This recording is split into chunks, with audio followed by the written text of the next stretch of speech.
Hi everyone, my name is Brad Mills. I'm an assistant professor in the Department of Surgery at the University of Rochester, and I'm also director of our Wilmot Cancer Institute Biobank.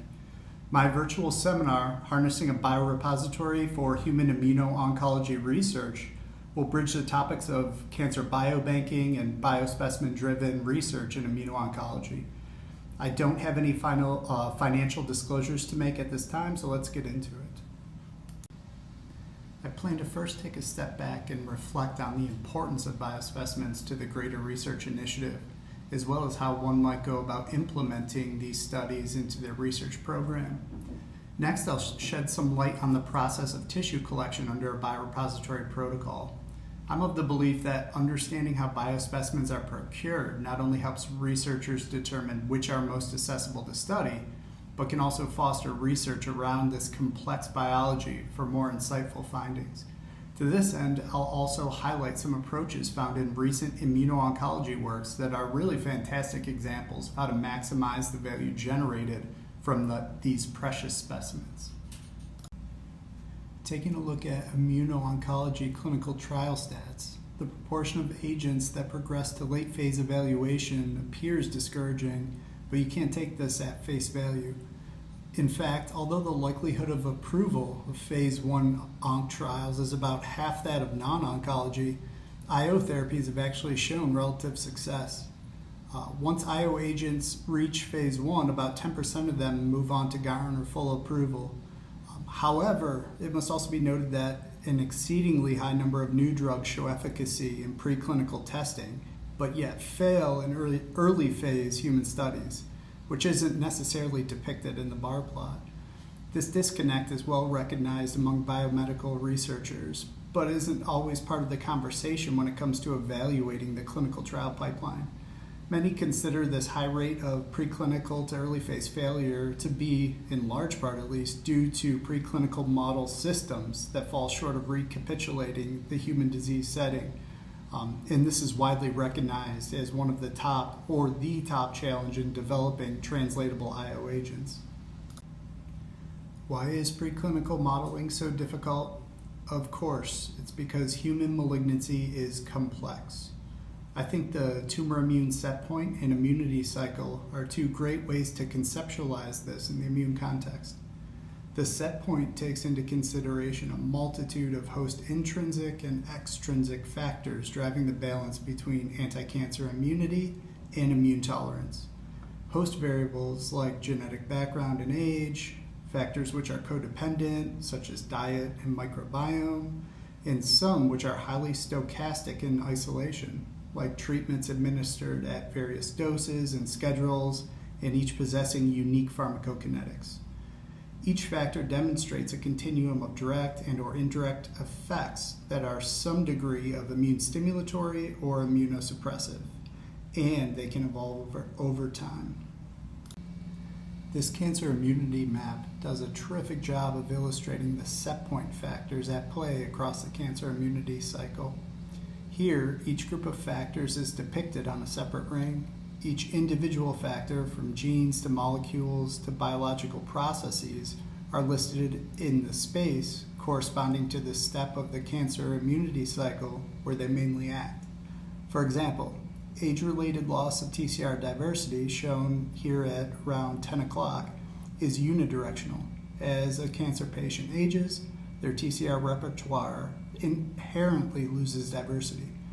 This has a negative effect on the number of primed and activated T-cell clonotypes and can contribute to the immune desert tumor characteristic.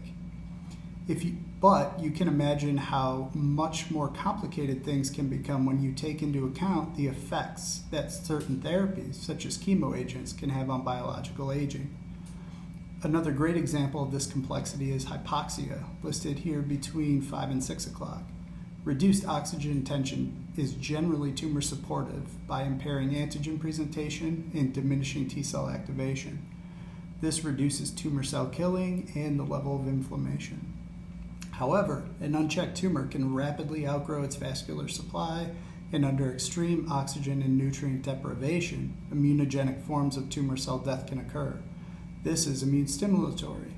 Hypoxia itself is driven by a series of complex factors, many of which overlap with the cancer immunity cycle, and each of these individual set points can vary in space and time across the tumor microenvironment.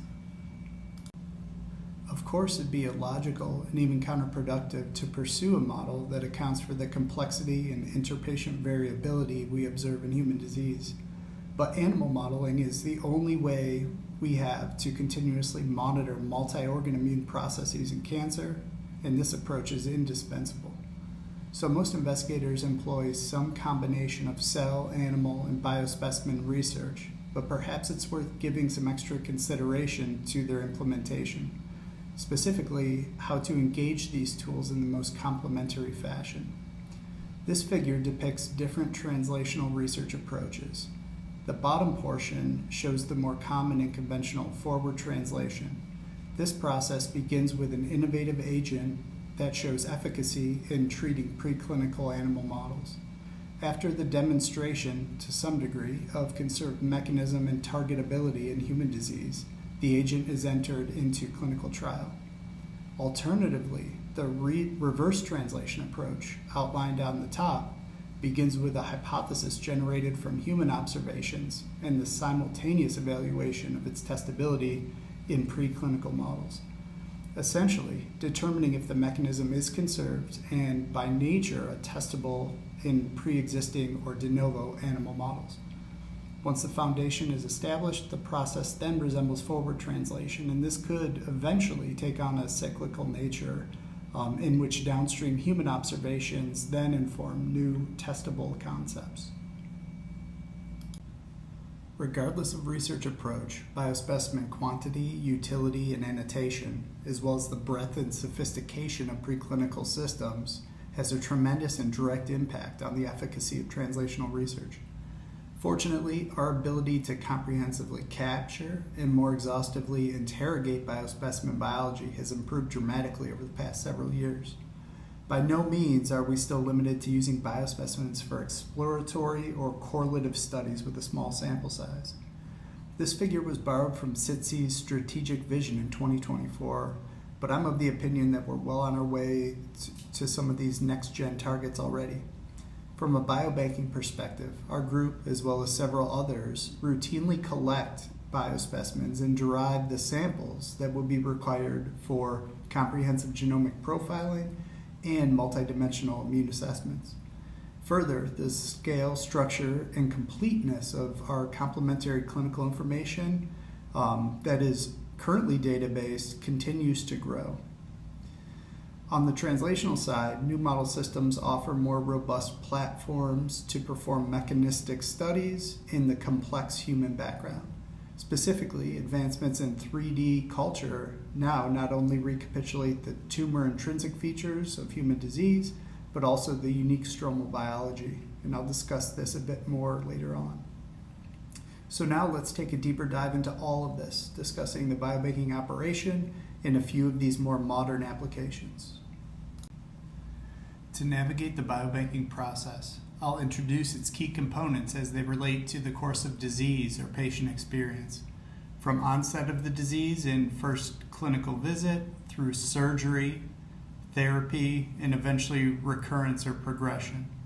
Of course, the nature of each collection is highly dependent upon the cancer type and subtype, patient-specific disease characteristics, and treatment decisions that are made. So this is a really general description, but it should be clear how biospecimen access and quality can change across different clinical scenarios. Typically, collection activities are made possible through an underlying biorepository study protocol that outlines the scope, scale, and operational framework for biobanking activities. I won't get into the different types of protocols that can be leveraged to support tissue collection or the regulatory aspects, but not all afford the same collection or future use research privileges. I'll base the rest of this discussion around our approach here at Wilmot, and I'd say that many cancer biobanks leverage the same or very similar mechanisms. We enroll patients into our study via informed consent. This does require a good amount of time and effort on our end, but it does have advantages with respect to the scope of collections and future use research that can be performed. I'll give specific examples of this as I go through the process. Also, I'd be remiss not to mention the value generated through taking the time to fully inform our patients of why these tissues are being collected, how it's done, and what types of research they may be used for. This truly is invaluable toward building patient trust and improving patient engagement and donation at our institution. Our study is rather broad in scope and scale at either end. On the collection side, our accruals are uncapped and can include patients diagnosed with various types of cancer, both benign and malignant. And downstream of that, the biospecimens that we collect can be used for undesignated and experimentally unrestricted future use research. That said, these permissions are of course granted under some conditions. The most notable being that any biospecimens must originate from routine clinical care. That means we can't prescribe or alter medical procedures to obtain a sample, and the acquisition must not pose an incremental increase in risk to the subject. Also, we're permitted to use patient identifiers such as name, date of birth, MRN, to track the clinical schedule of our subjects for coordinating collections, as well as compile demographic and disease information from their electronic medical record. But the samples and data that we provide to investigators for future use must be stripped of any identifiable information, or in other words, de-identified, as well as coded prior to disbursement. But that said, this really has an almost negligible impact on the research value of the samples we have or the clinical data we provide. Resected tissues really lie at the heart of our biobanking operation, and we typically prioritize the accrual of patients undergoing surgery in order to build sample sets around these tissues. These collections begin in the OR, where our group looks to intercept these specimens as soon as they're removed from the patient, so we can begin documenting quality control variables such as ischemia times and get them to our lab as quickly as possible for processing. Once we receive the tissues, we take them to surgical pathology, where a gross assessment is performed. As I mentioned previously, the tissues we gather are typically leftover fragments that would normally be discarded and have no impact on patient care. So once our pathologists have ample material to make their diagnoses, any remnants are given to us for banking. We often receive samples of both tumor tissue as well as uninvolved marginal tissues or normal adjacent pairings. As we move through the process, I'll highlight other paired samples that we often collect from the same patient over time, really because these are so valuable given that they provide comprehensive information across the course of disease for each individual malignancy. There are several sample types that we generate. So fresh tissue and viable tissue fragments are great for in vitro culturing and modeling. I'll get into this in a bit more detail later on. Conventional snap frozen tissues, of course, lack spatial and single cell information, but they're quick and easy to prepare and provide truly the best molecular representation of the in situ tumor for bulk omics applications. We routinely preserve formalin-fixed paraffin-embedded or FFPE tissues as well, given their utility and low cost to maintain. Of course, these are great for examining the spatial context of human disease.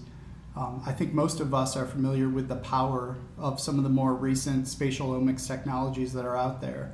So I won't go into this in detail, but I'm excited that this field has been growing so rapidly over the past few years and really seems to continue to do so with potentially three-dimensional imaging and more proteomics, epigenomics applications on the horizon.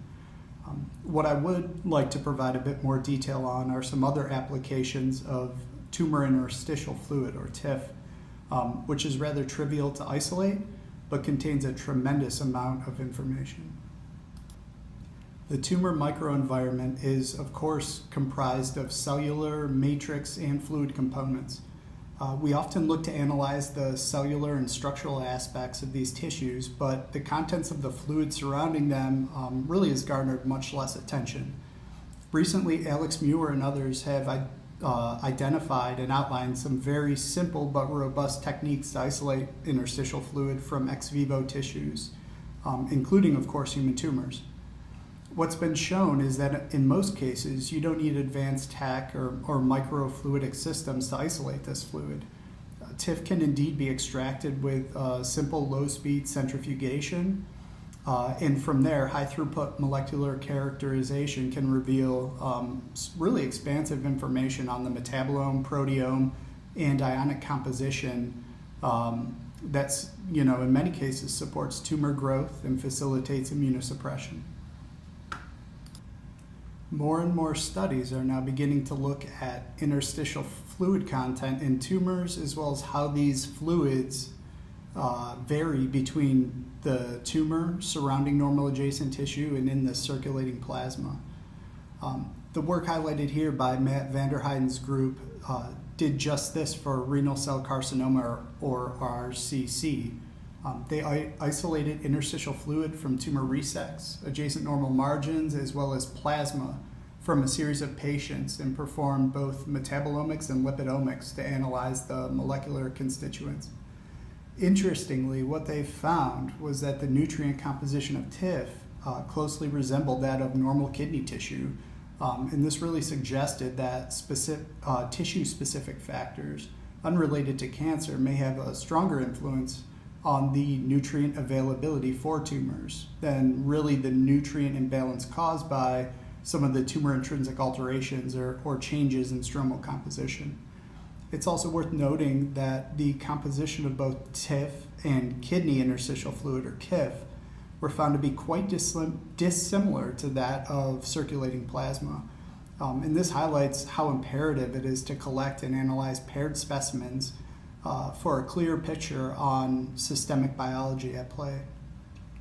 Bringing this back to immuno-oncology, I think a better understanding of this fluid composition and its factors that lead to immunostimulation or immunosuppression would be a really useful pursuit.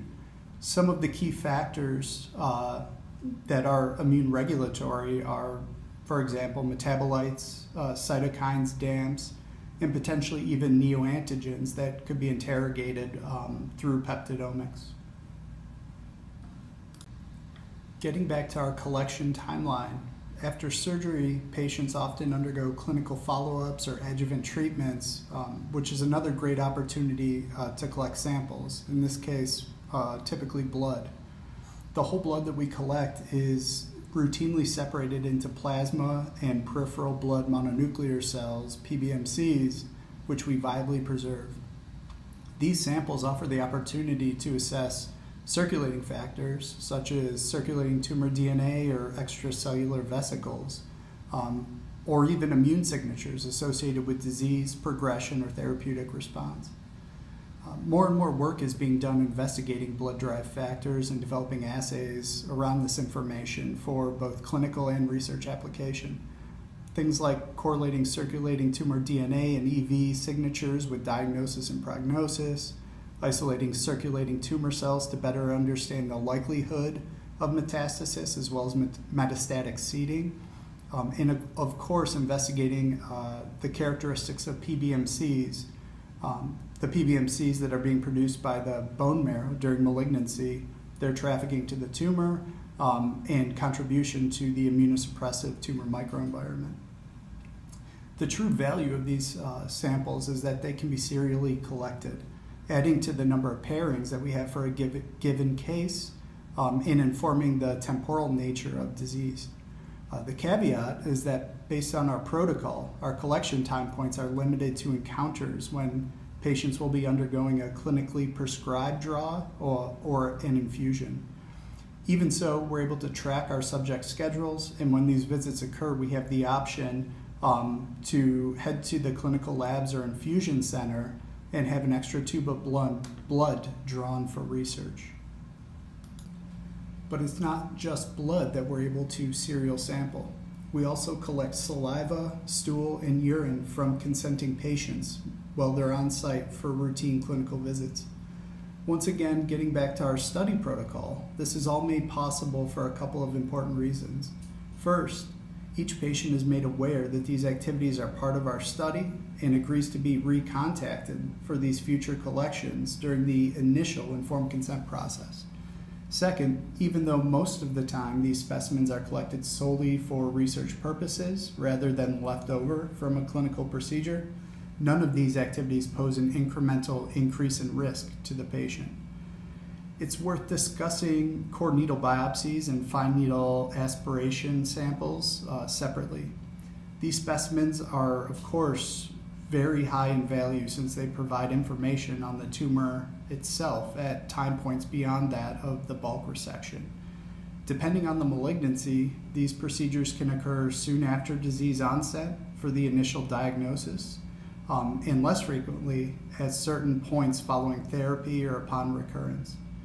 The main issue with biopsy or FNA access is the volume of sample that you get from these procedures.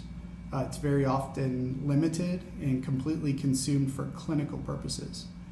So to get around this, our study protocol allows us to capture an additional piece of tissue during these procedures solely for research. Since taking additional tissue does have implications on the procedure, we present this to the patient as an optional aspect of our study during the consent, meaning that they can choose not to donate additional tissue if they don't want to. Also, the sampling of these tissues is at the discretion of the physician that's performing the procedure. This further mitigates any incremental increase in risk to the patient. Before moving on, though, I'd like to highlight a great example of an immuno-oncology study that used serial sampling. In this case, it was T-cell signature in the blood to better understand disease evolution. So David Braun and others recently went about developing a personalized cancer vaccine for clear cell renal cell carcinoma. Their approach was to use neoantigen prediction models to identify personalized targets from genomic sequencing that was performed on resected kidney tissues. So after selecting candidate neoantigens, pools of synthetic peptides were generated and vaccines were administered following a conventional vaccination schedule. Their goal was to generate systemic anti-tumor immunity in these patients and prevent disease recurrence, which is really a significant problem following first-line resection of kidney cancer that has few effective treatment options. To assess the development of an anti-tumor immune response, the group collected peripheral blood at 4-week intervals to capture the evolution of the T-cell compartment across vaccine priming and subsequent boost doses. Following TCR sequencing, T-cell specificity was inferred in order to define clonotypes against background tumor antigens and viral epitopes versus those specific to the vaccine neoepitopes. Their results indicated that vaccine-specific clonotypes peaked at about 4 weeks post-priming and continued to persist even out to more than 100 weeks post-vaccination. They used in vitro assays to support these findings by way of interferon gamma ELISpot assay. And this demonstrated that it demonstrated direct T-cell activation in response to exposure to the vaccine pools for most of the patients. And it really showcased a great way of pairing primary tissue studies with complementary in vitro applications to validate. And finally, I'd like to end with some preclinical modeling applications that are ideally suited for fresh tissue samples, but can also be carried out using previously collected and viably preserved tissue fragments.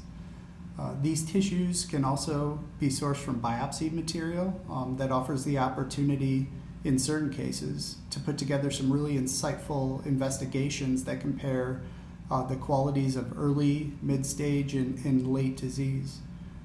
A good deal of progress has been made on this front over the past several years.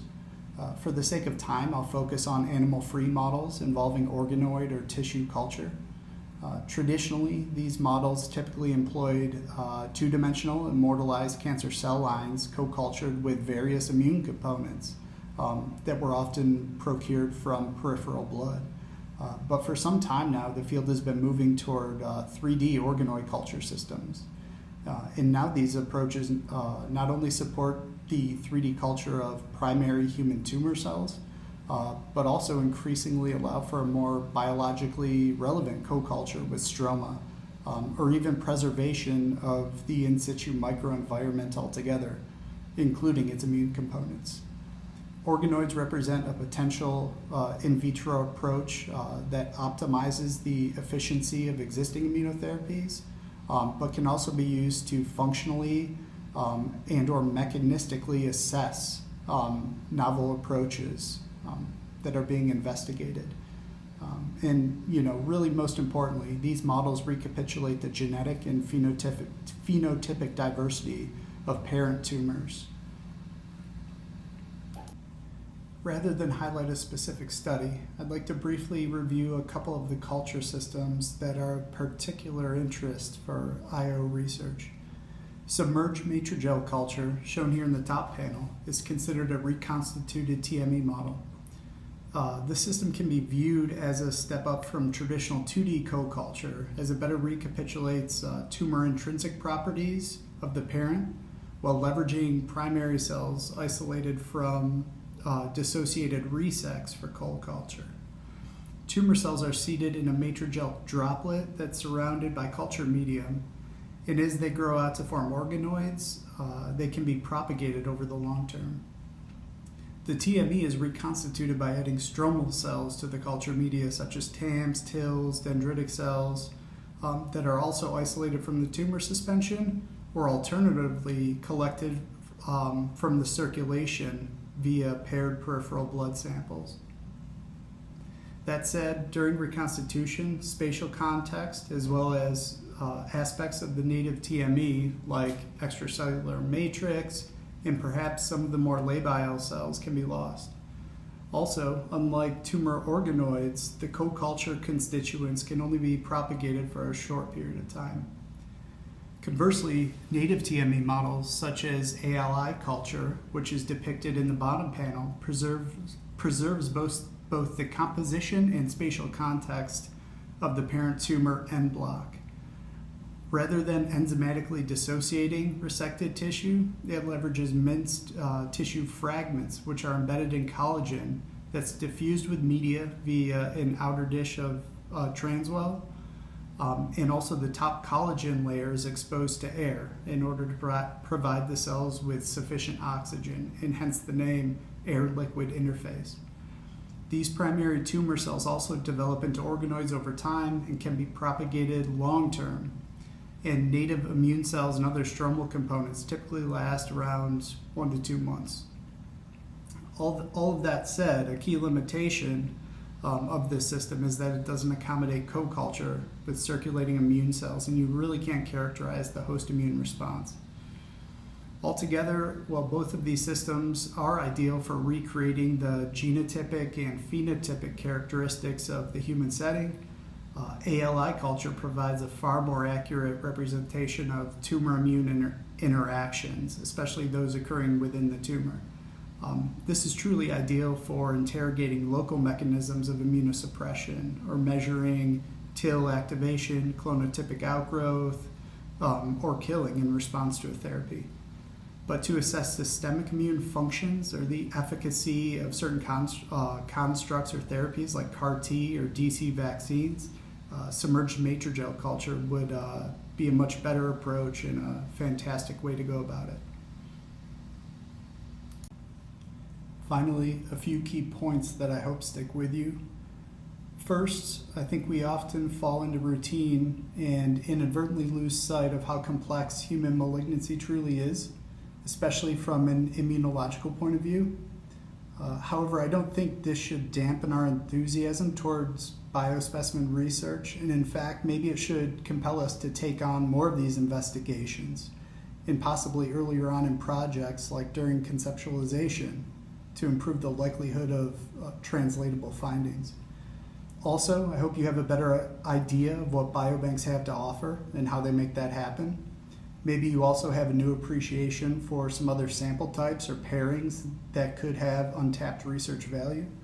And lastly, and this may be old news to some or most of you, But I hope I reinforce the point that there are several fantastic methodologies and approaches devised specifically for biospecimen research.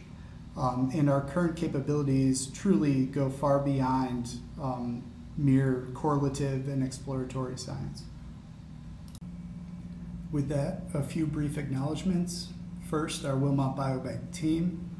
They're terrific at what they do and truly vital to keeping our operation up and running smoothly. Also, the support we receive from the Departments of Surgery and Pathology and, of course, Wilmot Cancer Institute.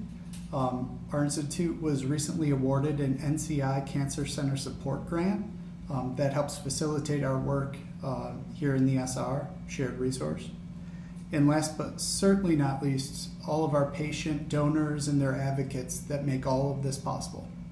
Thank you, and please don't hesitate to contact me directly with any questions or comments.